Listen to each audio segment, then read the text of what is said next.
In the heart of the Roman Empire, where marble temples gleamed white under an unforgiving sun, and the forum echoed with voices of senators and merchants alike, daughters were born with a price already attached to their names. Some were worth alliances between powerful families. Others were valued for their beauty, their dowries, their ability to produce sons who would carry forward their father's legacy. All were commodities in a world that measured worth in bloodlines and fertility. Aurelia learned her value early, and it was counted in disappointment. She was the third daughter born to Marcus and Julia, a merchant family of modest standing in the Subura district of Rome. Her father traded in olive oil and wine, profitable enough to keep the family fed, but not wealthy enough to secure advantageous marriages for all his daughters. Her two older sisters had been beautiful, obedient, and most importantly, had begun their monthly bleeding at the appropriate age, a sign they could fulfill a woman's primary purpose. Aurelia had been different from the start. She was too thin, her mother complained, with sharp features that suggested intelligence rather than soft prettiness men preferred. Her hair was too dark, almost black, when Roman fashion favored lighter shades. Her eyes were an unusual gray-green that some called striking, but others found unsettling. But these were flaws that could be overlooked, managed, perhaps transformed with the right presentation. What could not be overlooked was her body's refusal to become a woman. At 13, when girls traditionally began their monthly courses, Aurelia remained unchanged. Her mother took her to physicians, to midwives, to anyone who might explain why her youngest daughter showed no signs of fertility. They examined her, prescribed herbs and tonics, muttered about humors and divine disfavor. Nothing worked. By 14, whispers had started among the neighbors. "Cursed," they said. "Barren before she's even a woman. The gods have marked her." Her father's business began to suffer. Potential partners withdrew from deals, citing vague concerns about divine displeasure. Families who had shown interest in marriage alliances found excuses to look elsewhere. Even her sisters' marriages were affected. Their husbands' families made subtle comments about tainted bloodlines. At 15, her mother stopped looking at her entirely. At meals, Julia would speak to her other daughters, to her husband, even to household slaves. But her eyes would slide past Aurelia, as if she were already a ghost. Her father still acknowledged her presence, but with resignation that was somehow worse than hatred. She had become a problem to be solved, a burden to be lifted. The solution came shortly after her 16th birthday. Aurelia was in the kitchen garden, tending herbs, when her father found her. Marcus stood at the garden's edge, his face bearing the expression of a man who had made a difficult but necessary decision. "Aurelia," he said, his voice carefully neutral, "come inside. We need to speak." She knew immediately. Perhaps she'd always known, from the moment her body had declared itself defective, that this day would come. She set down the herbs she'd been collecting and followed her father into the house, her heart beating steadily despite the fear beginning to coil in her stomach. Her mother was waiting in the atrium, standing beside a man Aurelia didn't recognize, a traitor by his clothes, someone who dealt in goods that weren't displayed in reputable markets. "This is Decimus," her father said, not meeting Aurelia's eyes. "He operates in the slave markets near the Escaline Gate."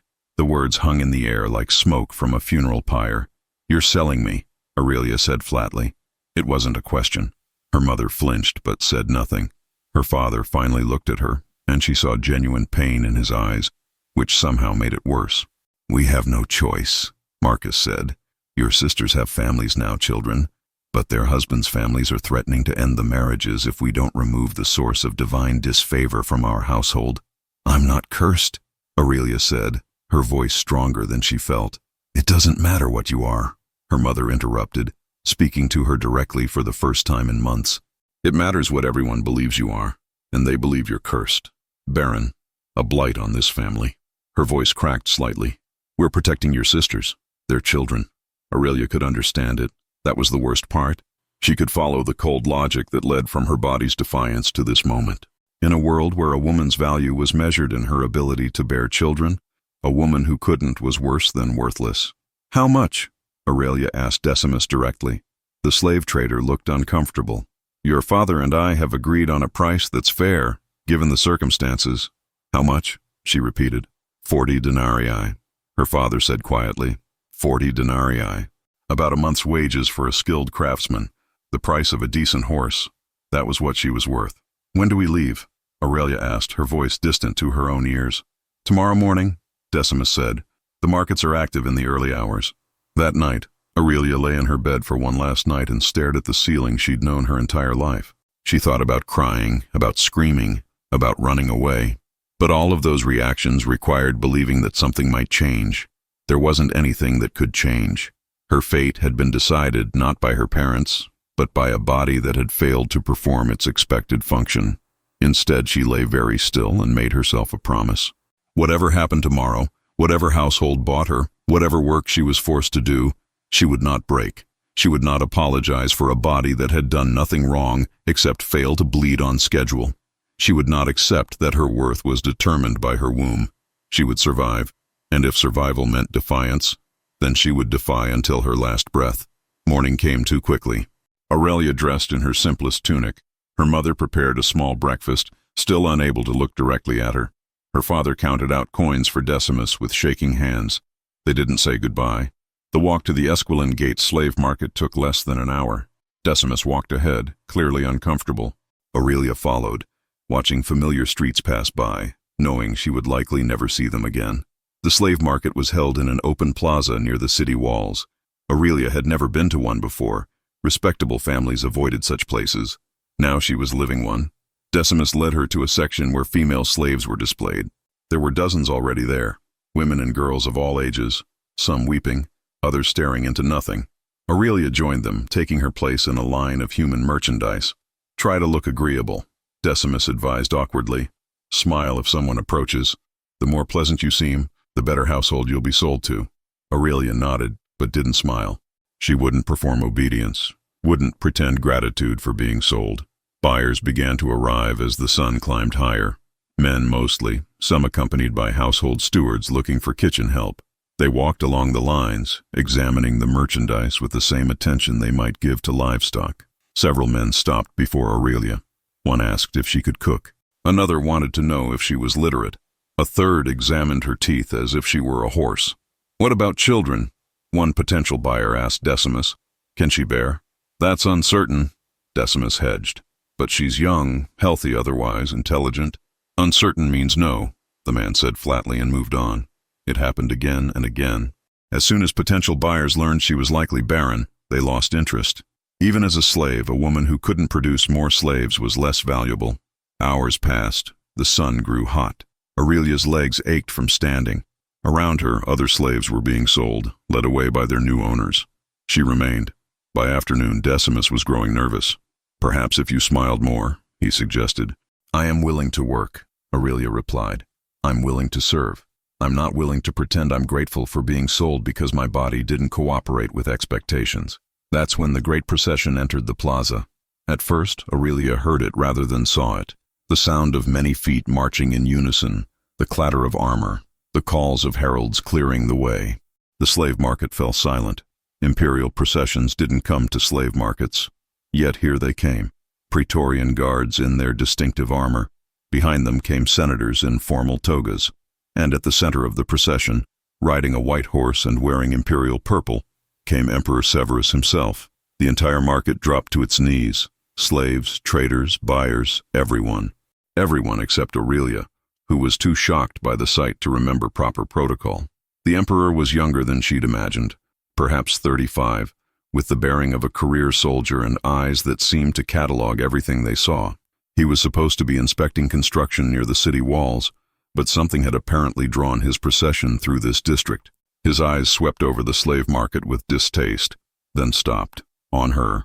Aurelia felt the weight of that gaze like a physical thing. The Emperor of Rome was looking directly at her, at the girl too cursed to deserve a family, and she found herself looking back, refusing to lower her eyes in the shame everyone said she should feel. For a long moment, neither moved. Then Emperor Severus dismounted and walked directly toward her, his guards scrambling to follow. The crowd parted before him. He stopped directly in front of Aurelia, so close she could see the silver threading through his dark hair, the old scars on his hands. "You," he said, his voice carrying absolute authority. "Why aren't you kneeling?" For a heartbeat, Aurelia couldn't find her voice. The Emperor of Rome stood before her, close enough that she could see the gold embroidery on his purple toga, could smell the expensive oils in his hair, could feel the weight of absolute power radiating from him. Every instinct screamed at her to drop to her knees, to press her forehead to the dirt, to beg forgiveness. But something else kept her standing. The same defiance that had sustained her through her mother's silence, through her father's shame, through the mourning of being sold like livestock. She had already lost everything. What more could an emperor take from her? "I forgot," she said, her voice surprisingly steady. "Forgive me, Caesar. I was distracted." It was a terrible answer. Insufficient, borderline insolent.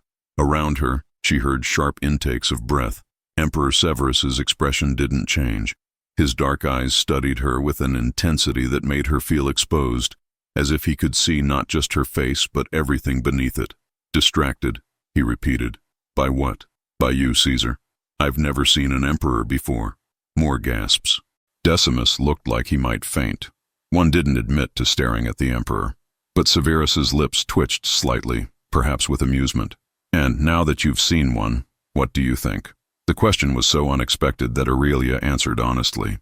"You're younger than I imagined, and you look tired." The silence that followed was absolute. Behind the emperor, one of his guards moved toward his sword, but Severus raised a hand, stopping him. "Tired," the emperor said thoughtfully. "Most people tell me I look divine, powerful, magnificent, all the things emperors are supposed to look. I'm sure you are all those things, Caesar. But you also look tired, perhaps because I am." Severus turned to Decimus. "This girl, why is she for sale?" Caesar, she is..." Decimus struggled to form words. "Her family wishes to place her in service. She's intelligent, literate, obedient. She doesn't seem particularly obedient, given that she's the only person in this market who didn't immediately kneel." The emperor's gaze returned to Aurelia. "What's your name?" "Aurelia, Caesar." "Just Aurelia? No family name?" "My family no longer claims me, Caesar. So, just Aurelia." Something flickered in Severus's eyes. Recognition, perhaps, or understanding. And why would a family not claim a daughter who is intelligent and literate? Before Decimus could interrupt, Aurelia spoke. "Because I'm barren, Caesar, or believed to be. My body hasn't performed as expected. In a world where a woman's value is measured by her womb, I have no value. So my parents sold me to recover what investment they could." The brutal honesty seemed to ripple through the crowd. This wasn't how slaves were supposed to speak. Severus was quiet for a long moment. "You say this without crying, without begging me to understand or to show mercy. Why? Would crying change anything, Caesar? Perhaps not, but most people in your position would try anyway. Hope requires believing that someone cares whether you suffer or not," Aurelia said. "My experience suggests otherwise. You're bitter. I'm honest. There's a difference." The emperor turned to his retinue. "Senator Gaius, you were just telling me how difficult it is to find intelligent slaves for the palace libraries. Here stands one, already literate and apparently unafraid to speak her mind. What do you think?" The senator stepped forward carefully. "Caesar, perhaps we should examine her credentials more thoroughly. Her temperament seems unusual." "Unusual isn't necessarily bad." Severus looked back at Aurelia. "Can you read Greek as well as Latin?" "Yes, Caesar. And some Aramaic." "Aramaic? That's unexpected. How did you learn it?" "My father traded with Eastern merchants. I helped keep his records when I was younger, before my family decided I was cursed and sold me." "Tell me, Aurelia, what do you think of the gods?" It was a dangerous question. The wrong answer could mean death. The emperor was the Pontifex Maximus, the chief priest, the intermediary between Rome and the divine. But Aurelia was tired of careful answers. "I think the gods are cruel," she said quietly, "or indifferent, which amounts to the same thing. They mark some people for favor and others for suffering, and we're supposed to accept it as divine will. But it's hard to worship beings who punish you for things you can't control. You blame the gods for your condition?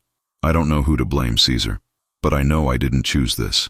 Yet I'm the one who pays the price." Severus was silent, his expression unreadable. Then he turned to Decimus. "How much are you asking for her?" The slave trader's eyes widened.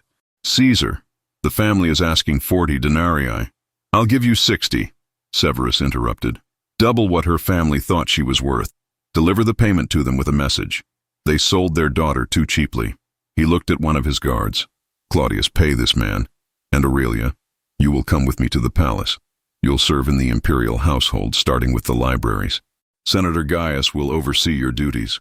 Caesar, Senator Gaius ventured carefully. Perhaps we should discuss this. The girl is very outspoken, and her condition is irrelevant to her ability to catalog scrolls, Severus said coldly. Unless you believe fertility is required for literacy, Senator. No, Caesar, of course not. Then I see no problem. Make the arrangements. Severus turned to leave, then paused. Oh, and Aurelia? In the future, when you see the Emperor of Rome, you kneel. Immediately. I'm allowing your lapse today because you claim to have been distracted, but that excuse won't work twice. There was the faintest hint of humor in his voice. Aurelia dropped into a belated curtsy. Yes, Caesar. Thank you, Caesar. Don't thank me yet. Palace life isn't the freedom you might imagine. You'll work hard, and the other servants will likely treat you as poorly as your family did once they learn you're Barren. The only difference is that in the palace, I won't allow them to sell you when you become inconvenient. With that, he strode away, his retinue scrambling to follow. The procession reformed and continued, leaving the slave market in stunned silence. Decimus stood frozen, holding a purse of coins. Around them, the other traders began to whisper frantically. Aurelia remained standing, trying to process what had just happened. She'd woken up as a daughter being sold by her family. By midday, she'd been purchased by the Emperor of Rome. And she'd done it by being honest to the point of insolence, by refusing to perform expected servility. It was insane. It was impossible. It was happening. Well, Decimus said finally, I suppose I should take you to the palace. The Emperor's guards are waiting. 2 Praetorian guards stood at the edge of the market, clearly assigned to ensure Aurelia actually arrived at her new home. She followed Decimus toward them, her legs feeling unsteady. As they left the slave market, Aurelia cast one last look back at the plaza. Other girls still stood there, waiting to be purchased. A few watched her departure with envy, perhaps thinking that if an emperor could buy a cursed girl, anything was possible. The walk to the Palatine Hill took time, as the guards insisted on taking formal routes. As they climbed toward the palace, Aurelia looked out over Rome, the city that had been her home, her prison, and was now something else entirely. She didn't know what awaited her in the palace, didn't know if Emperor Severus's interest would last beyond today, didn't know if working in the libraries would be better or worse than her father's kitchen garden. But she did know one thing. She was still standing, still defiant, still refusing to accept that her worth was determined by anyone except herself. The palace gates loomed ahead, massive and imposing. Aurelia straightened her shoulders and walked through them with her head held high. She might be a slave, but she would not be broken. Not by her family's rejection, not by society's judgment, and not by whatever waited behind those gates. She was Aurelia, and she had survived the worst. Whatever came next, she would survive that too. The imperial palace was a city within a city, a sprawling complex of marble halls, columned courtyards, and gardens that stretched across the Palatine Hill.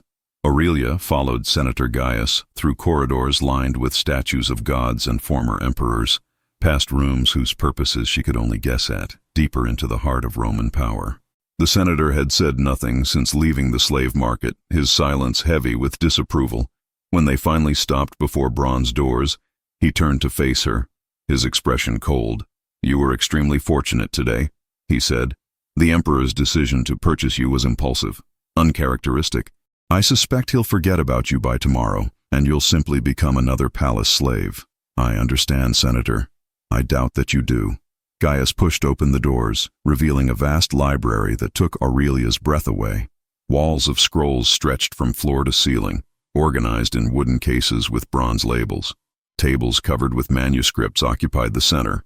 The smell of papyrus and ink filled the air. This is the Imperial Library. You will work here, cataloging acquisitions, copying damaged texts, and assisting scholars. Do you understand? Yes, Senator. The other slaves will show you where you'll sleep and eat. Work begins at dawn. Do not speak to the emperor if you encounter him. Do not draw attention to yourself. And for the god's sake, learn some humility. He turned to leave, then paused. One more thing. Your condition. The other servants will learn about it eventually. When they do, they'll make your life difficult. I suggest you prepare yourself. With that warning, he departed, leaving Aurelia alone in the library. She stood for a moment, simply absorbing the space.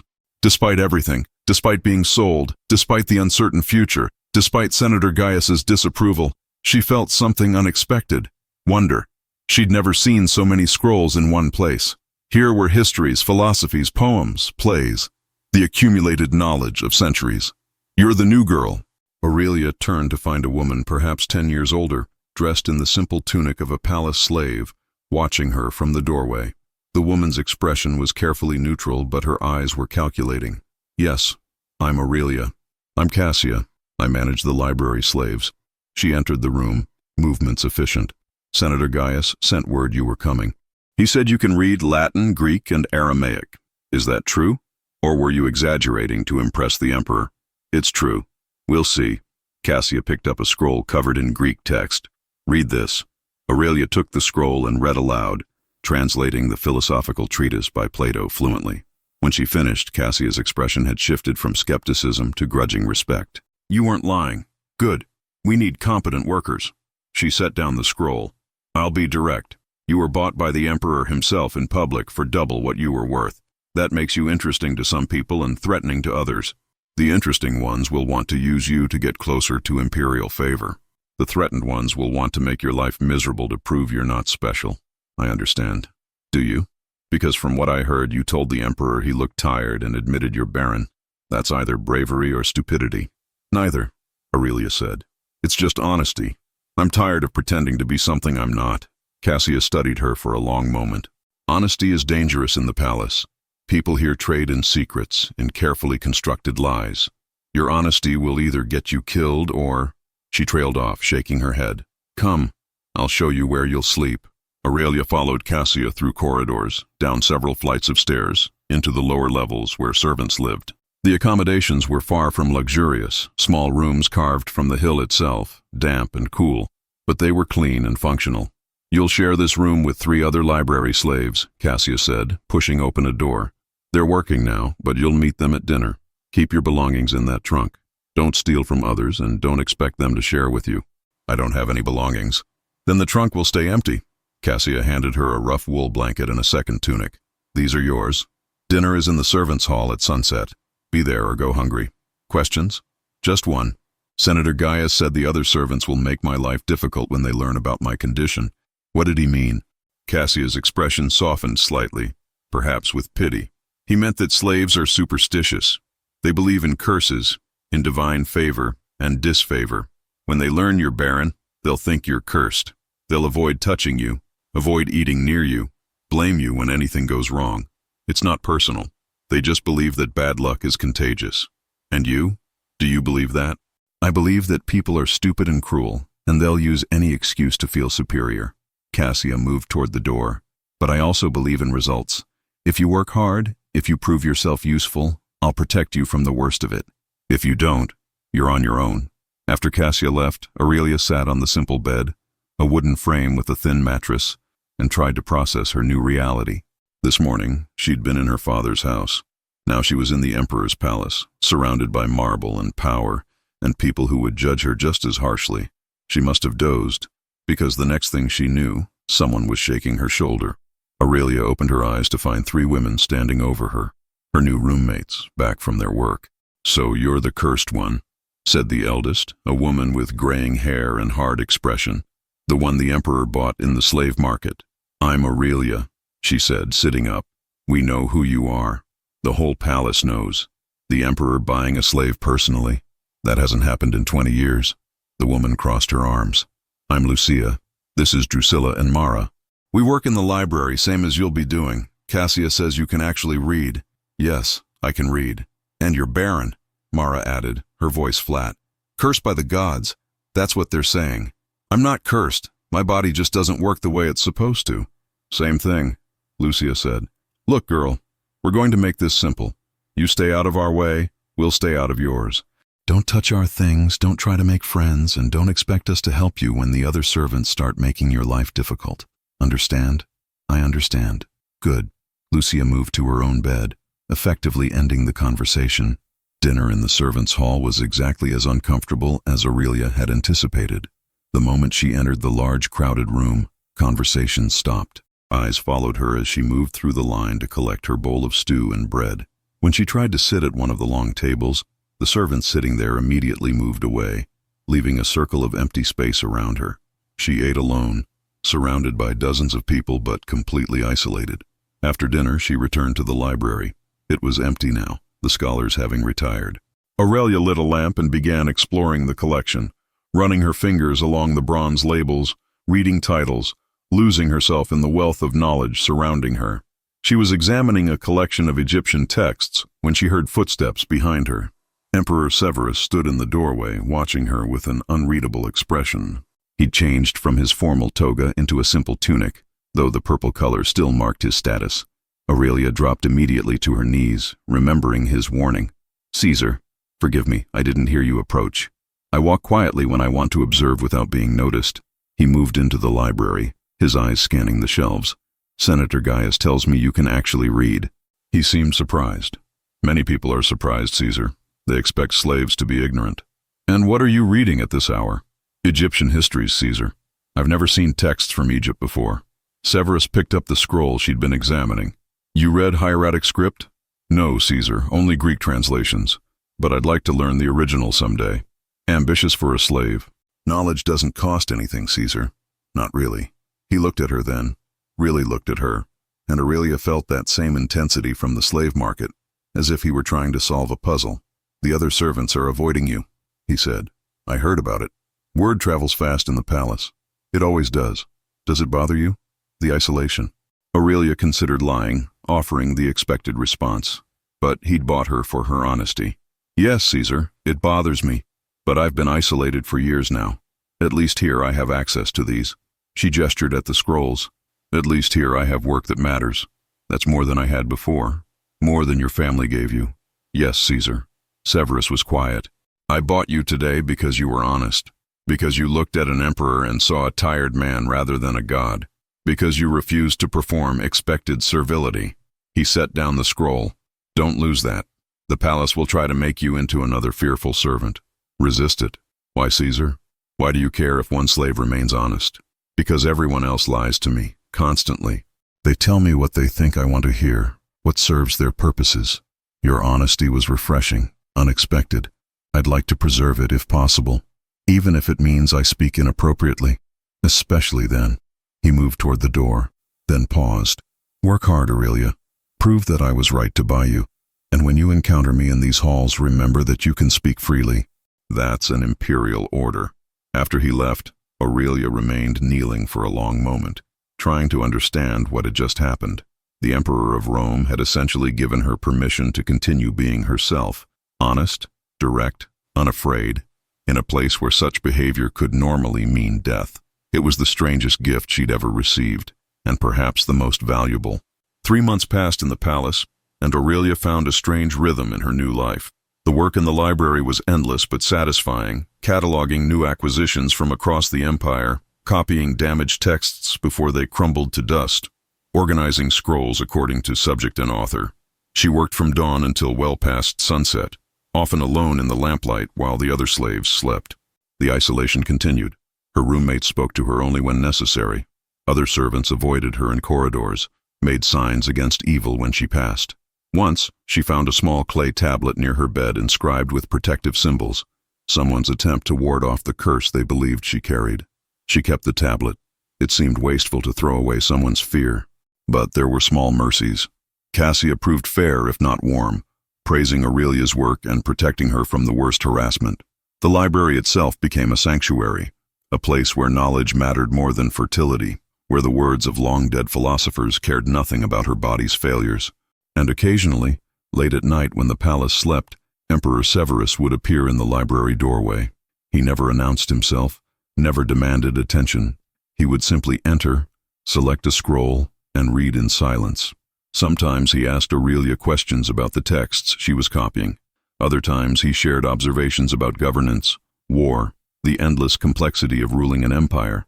He spoke to her not as emperor to slave, but as one reader to another. Two people who found solace in the written word. Aurelia learned to recognize his footsteps, learned when he needed silence and when he wanted conversation. She learned that he'd been a soldier before becoming emperor, that he'd seen his friends die in distant campaigns, that the burden of power sat heavily on shoulders that had once carried only a gladius and shield. He never touched her, never suggested anything beyond these quiet conversations among scrolls and lamplight. But Aurelia began to understand why he came. He was as isolated as she was, just in a different way. Surrounded by people but trusted by none, feared by all but known by no one. They were both alone in crowded rooms. The summer solstice arrived, bringing with it the Feast of Ceres, a celebration of harvest and fertility that would last 3 days. The entire palace transformed into a festival ground. Servants decorated halls with wheat sheaves and flower garlands. The kitchens worked day and night, preparing elaborate meals. Even the library slaves were given lighter duties to allow for celebration. On the feast's second night, Aurelia was organizing scrolls in a quiet corner when Cassia found her, her expression troubled. "You need to come with me," Cassia said. "Now. What's wrong?" "The high priest has requested your presence at tonight's ceremony." Aurelia's stomach dropped. "Why would the high priest want me?" "Because you're cursed, apparently, and the harvest has been poor this year. Not catastrophically, but below expectations. Some of the priests are saying it's because the gods are displeased." Cassia's voice dropped. "They want to make an offering. A symbolic one, they claim. But symbols can be dangerous." The ceremony was held in the palace's main courtyard, where hundreds of nobles, senators, and wealthy citizens had gathered. Torches blazed along the columns, casting dancing shadows across marble. At the center stood an altar covered in wheat and flowers, where the high priest, an ancient man named Cornelius, presided in elaborate robes. Aurelia was led through the crowd to stand before the altar. She felt every eye upon her, felt the weight of their judgment and fascination. This was entertainment for them. The cursed slave girl, brought forth to be examined, to be used as a lesson about divine favor and disfavor. High Priest Cornelius raised his hands for silence. "Citizens of Rome, we gather to honor Ceres, goddess of the harvest. We offer her our gratitude for the grain that sustains us, the fruit that nourishes us, the bounty that proves her continued favor." He gestured to Aurelia. "But this year, the harvest has been weak. The granaries are not as full as they should be. And we must ask ourselves, have we displeased the goddess? Have we allowed impurity to enter her sacred spaces?" Murmurs rippled through the crowd. Aurelia understood immediately where this was going. "This girl," Cornelius continued, "stands before you cursed by the gods, barren, unable to produce life, the very opposite of what Ceres represents. Yet she lives among us, works in the imperial palace, breathes the same air as the faithful. Is it any wonder the harvest suffers? That's enough." Emperor Severus's voice cut through the courtyard like a blade. He emerged from the crowd, still wearing his formal toga from earlier ceremonies, his expression thunderous. "Caesar," Cornelius began, "I merely point out the obvious connection. You point out superstition and scapegoating." Severus interrupted. "The harvest is weak because we had less rain than usual, because eastern provinces diverted water for new aqueducts, because these things happen periodically regardless of who lives or works in my palace." "But the gods do not curse individuals for circumstances beyond their control." Severus moved to stand beside Aurelia. "And if they did, I would question any god cruel enough to punish a girl for her body's nature. Caesar, with respect, you cannot simply dismiss." "I can dismiss whatever I want. I'm the emperor." Severus's voice grew harder. "But let me be clear. This girl works in the imperial library. She serves Rome through her labor and intelligence. She has done nothing to deserve your condemnation or your public humiliation." He turned to address the entire crowd. "The high priest calls for an offering. Very well. If the gods demand a bride to bless the harvest, if they require a woman to stand as symbol of fertility and favor, then they will have mine." Stunned silence filled the courtyard. "Caesar, what are you saying?" Cornelius asked, his voice barely above a whisper. "I'm saying that if Ceres demands a bride, then she will have the empress." Severus removed the laurel crown from his own head, and, before anyone could stop him, placed it on Aurelia's. The courtyard erupted in chaos. Nobles shouted protests. Priests demanded explanations. Senators called for order. But Severus stood unmoved, his hand resting on Aurelia's shoulder in a gesture both protective and proprietary. "This girl has been cursed by everyone except the one whose opinion actually matters," he said, his voice carrying over the tumult. "The gods have not struck her down, have not punished her, have not demonstrated any displeasure whatsoever. The only ones condemning her are humans who mistake their own prejudices for divine will." You would marry a barren slave? Someone shouted from the crowd. An emperor needs heirs. An emperor needs many things, Severus replied. Wisdom, courage, honesty. Someone who doesn't simply tell him what he wants to hear. He looked down at Aurelia, his expression softening slightly. I found those qualities in this girl. If the gods object, let them speak. Until then, I've made my decision. He raised his voice again, addressing the crowd. Aurelia is to be prepared as empress. The wedding will take place before this feast concludes. High Priest Cornelius, you wanted an offering to Ceres? You'll perform a marriage ceremony instead, and you'll do it with the full dignity befitting an imperial wedding. Cornelius looked like he might argue further, but something in Severus's expression stopped him. He bowed stiffly, as the emperor commands. The crowd slowly began to disperse, still buzzing with shock and speculation. Aurelia stood frozen, the laurel crown heavy on her head, unable to process what had just happened. Caesar, she whispered, you don't have to. I know I don't have to. I'm choosing to. Severus took her hand, the first time he touched her beyond that protective gesture on her shoulder. You told me once that your family sold you because you had no value. Let me show you. Let me show all of Rome exactly how wrong they were. He led her from the courtyard, leaving behind a feast that had suddenly become something else entirely. A scandal, a statement, a challenge to every assumption about worth and power and what an emperor could choose. Aurelia's head spun. This morning she'd been a slave. Tonight she wore a crown. And tomorrow, apparently, she would be empress. It was impossible. It was insane. It was happening. The palace erupted into chaos.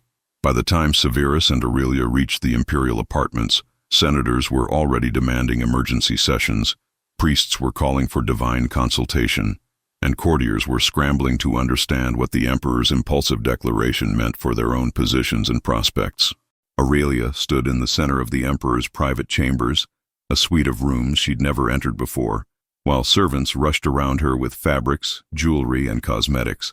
The wedding, Severus had decreed, would take place at dawn. That gave them less than 6 hours to transform a library slave into an empress. This is madness, Aurelia said quietly, watching a servant hold up a purple silk stola against her. You don't have to do this. You could claim you were speaking metaphorically, that you meant to honor me in some other way. I meant exactly what I said. Severus dismissed the servants with a gesture, leaving them alone. Aurelia, look at me.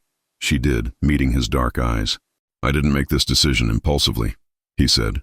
I've been considering it for weeks. Tonight simply forced my hand. He moved closer. You asked me once why I cared if one slave remained honest. The truth is, I need that honesty.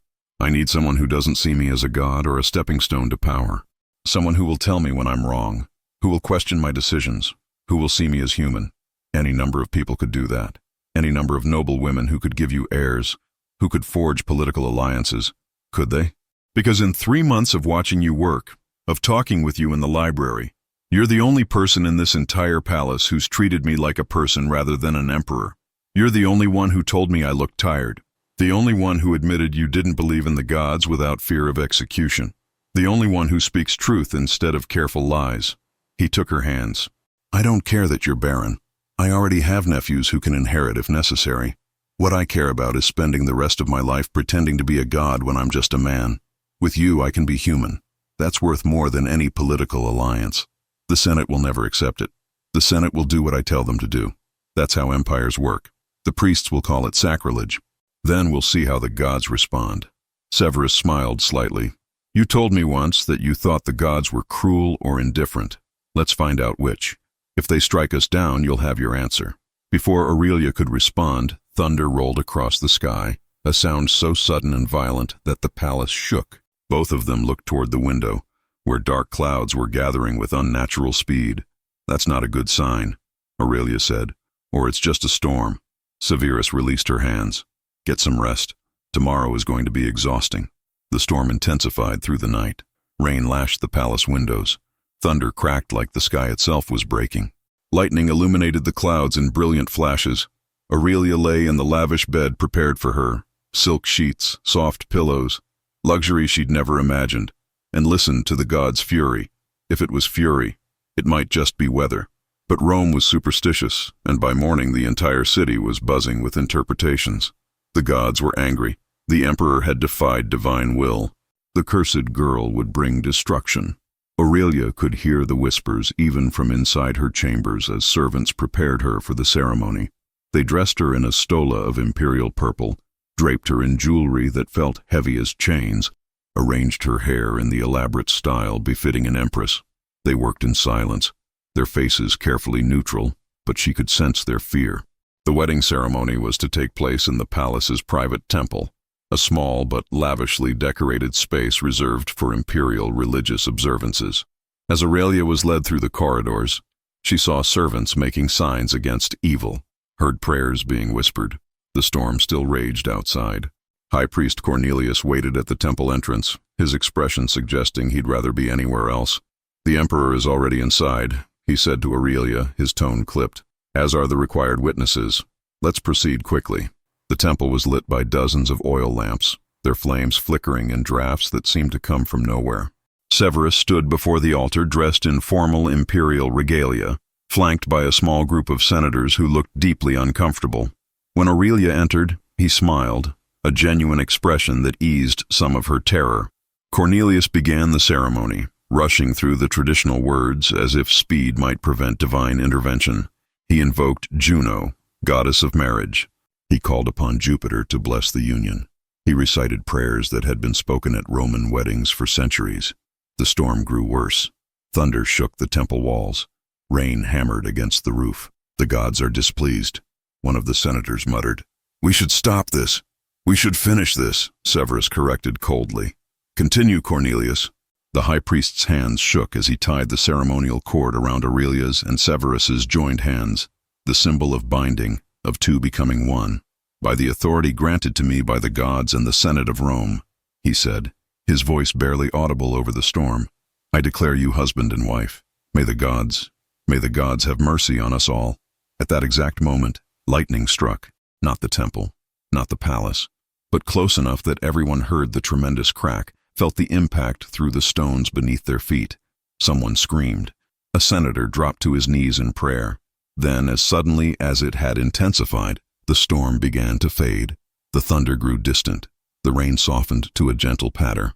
And from the temple's main altar, where the sacred flame of Vesta burned, symbolizing Rome's eternal vitality, came a sound like wind rushing through a narrow passage. The flame, which had been burning low for months, suddenly blazed bright.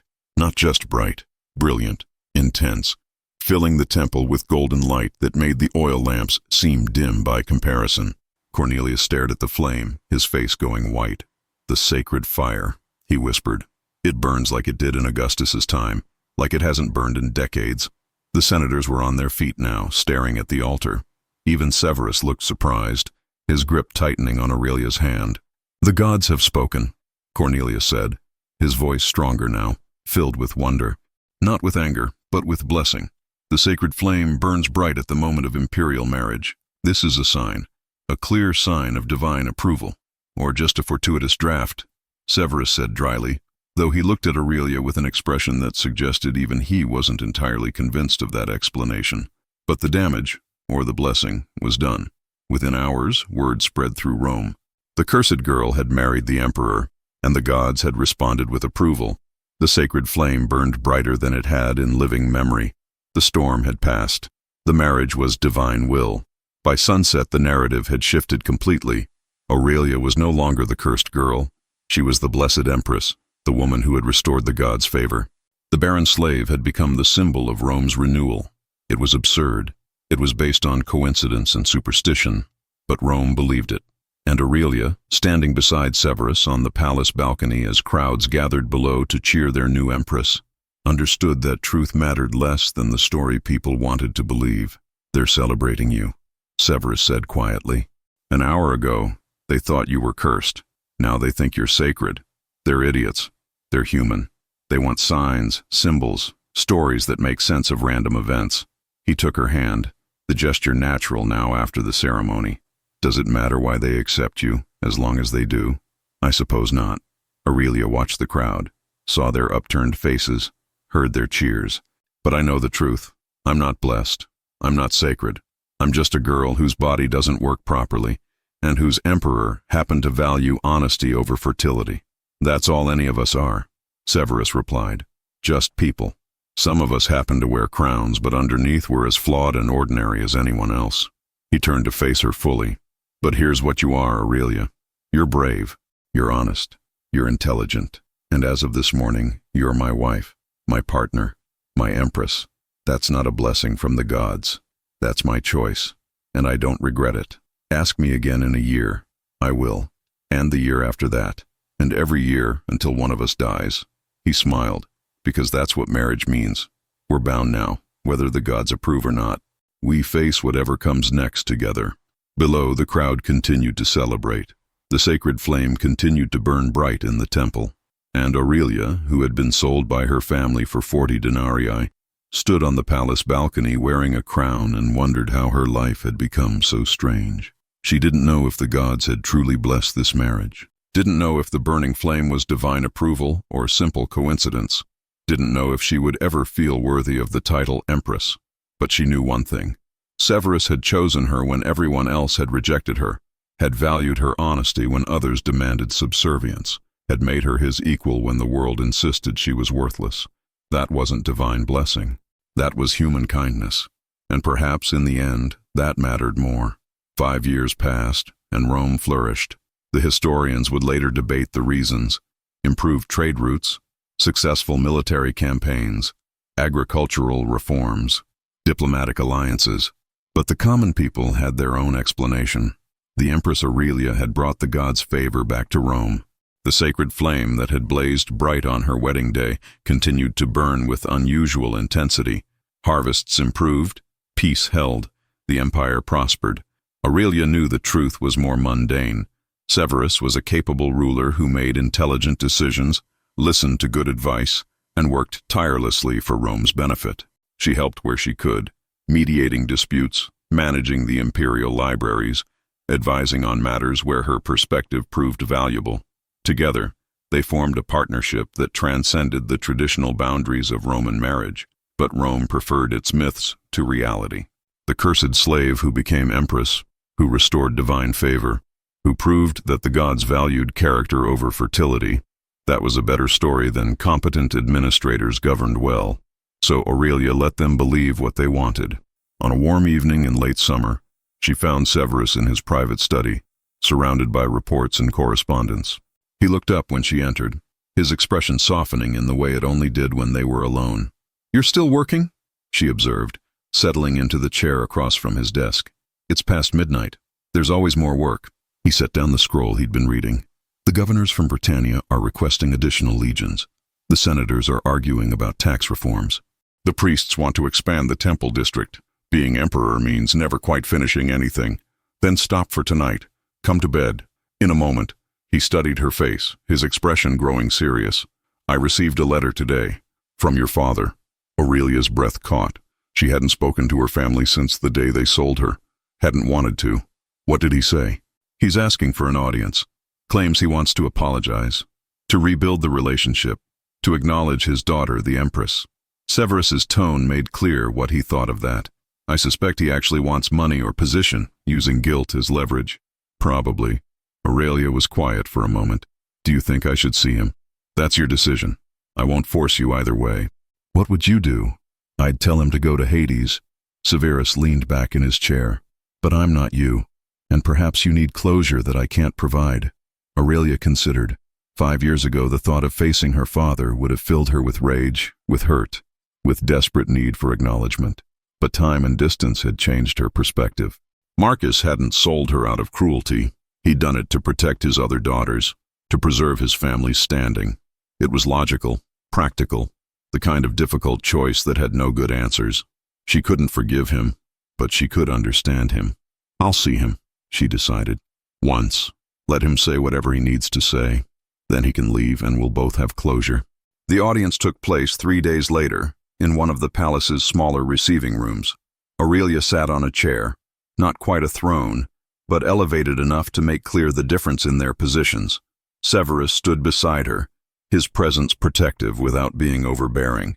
Marcus entered nervously, dressed in his finest toga, flanked by 2 of Aurelia's sisters.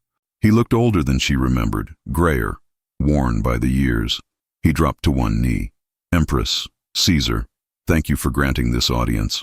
Rise, Aurelia said, her voice steady. Say what you came to say. Marcus stood, his hands twisting together nervously. I came to apologize. For selling you. For believing you were cursed. For failing to protect you when you needed protection most. His voice broke slightly. I was wrong. About everything. And I've spent 5 years regretting what I did.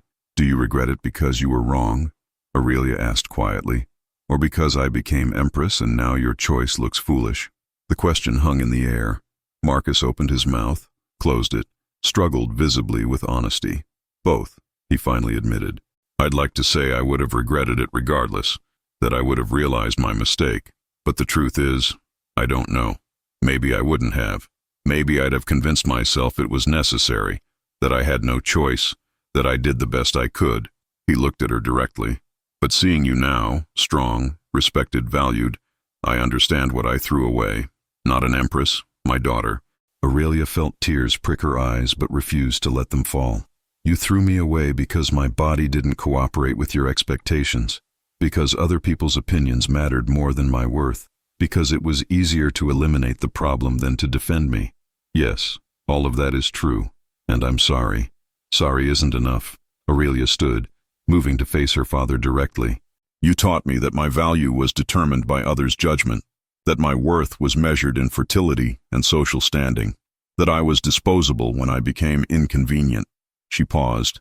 It took me years to unlearn those lessons, years to understand that I have value regardless of what my body can or cannot do. I know, and I'm not finished. Her voice hardened. You came here seeking forgiveness, maybe seeking position or favor, using family ties you severed when you sold me. But here's what you need to understand. I don't forgive you. I may never forgive you. What you did was a choice, and choices have consequences. Marcus's face fell. Behind him, her sisters looked stricken. However, Aurelia continued, I don't hate you. I understand why you made that choice, even if I can't forgive it. You were protecting your other daughters, trying to preserve your family's standing.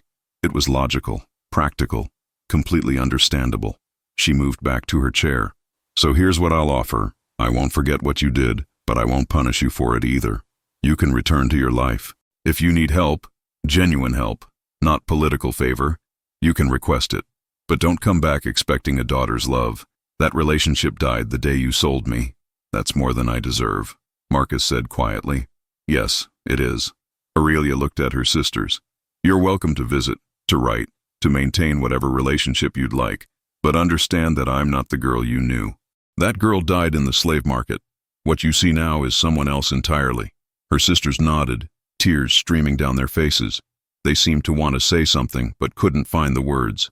After they left, Severus put his arm around Aurelia's shoulders. That was generous. That was necessary. For me, not for him. She leaned against her husband. I needed him to know that I survived despite him, that his rejection didn't define me, that I built a life worth living without his approval. And have you? Built a life worth living? Aurelia looked around the room, at the palace that had become her home, at the empire she helped govern, at the man who'd chosen her when everyone else rejected her.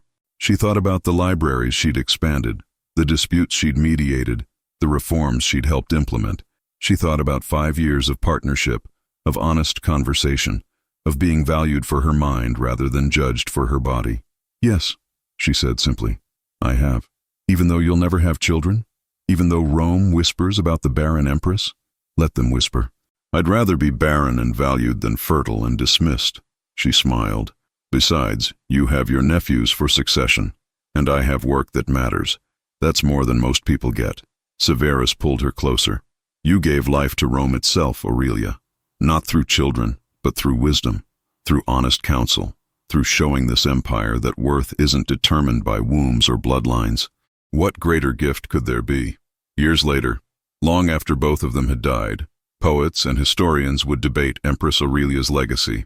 Some praised her administrative reforms.